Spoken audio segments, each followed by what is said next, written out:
Hey guys, in this video I'll show you how to connect Paymob to Shopify. Alright, so let's begin with the video.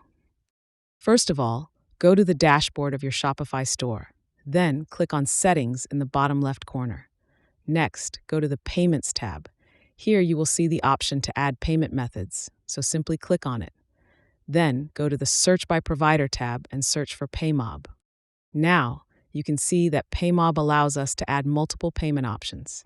Simply click on it and then install this payment method on your Shopify website.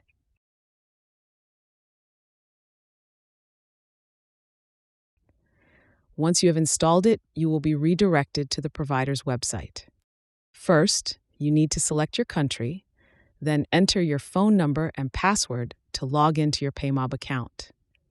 If you don't have a Paymob account, simply click on the Sign Up button and enter your information to create an account. So that's basically how you can connect Paymob to Shopify. If you find this helpful, consider subscribing and giving this a big thumbs up. Thanks.